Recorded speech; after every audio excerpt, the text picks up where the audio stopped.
चांगला आहे. चला थंडगार शरबत इकडे 10 रुपये ग्लास आहे बघता. सुरुवात थोडक्यापासून करायची आपण. तुम्हाला आवडलं तर वाढवू शकता तुम्ही. राजेश मांडे चला 10 रुपये बघता इकडे थंडगार शरबत आहे इकडे. 30 वर 73 50 20 काय 25 शरबत आहे इकडे थंडगार आहे.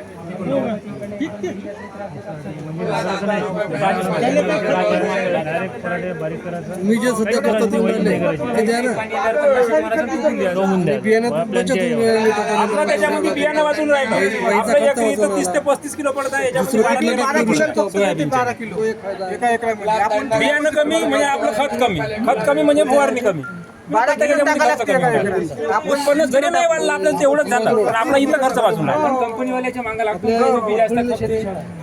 आपला सरस हे सारं फुकट्यातलं आहे ना, आपल्याच जवळ आहे पूर्ण. फुकटातलं आपल्याला क्यू नाही कास्ता करायला फुकट्यात जे भेटेल त्याची किंमत पैसे देऊन पूर्ण नाही. घेतो.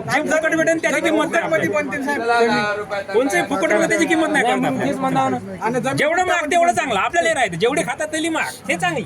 तुमच्या जमिनीत गांडूळ वाढले. हो गांडुली आले. गांडूळ वाली क्षेत्र सेंद्रिय कर्ब वाढला. कारण हे जे पिकं राहते बिना खताने उरायले. फक्त पराठी लेट होत आहे. बाकी सोयाबीन, तूर, कापूस हे बगर खतान घेत आहे.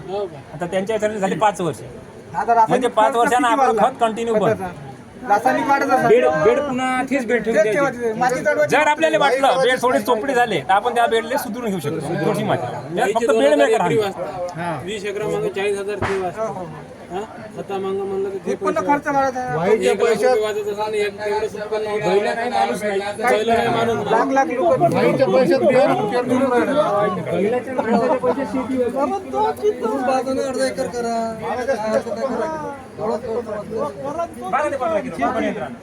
हे आपण कंपनीला घेता काही नाही याच्यात काय होते, समजा नाही पिकलं समजा निसर्गाने जर मारलं याच्यामध्ये आपला खर्च होणारा खर्च कमी राहतो. विचारी काम होत नाही. हा उत्तर तरी निघत.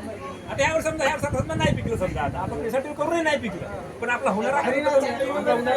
बियाण्याचा वाचतो. याच्यामध्ये आपण 100% मरतो समजा याच्यामध्ये आपण 30% 70% वाचतो.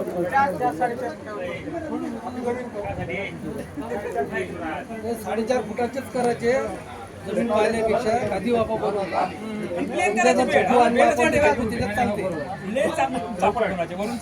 आधी वापा पाहिजे का? म्हणजे आपलं बियाणं खत त्याच्यावर खालतं नाही आलं पाहिजे. जसा माझा आपण गहू पेड करू ना गव्हाची आपण असे बेड मारतो असे. असं नाही ठेवायचं. आपण बेड असे करायचे.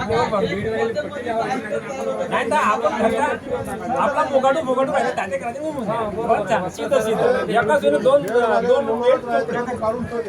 कारण मी महाराज करते सांगत आहोत.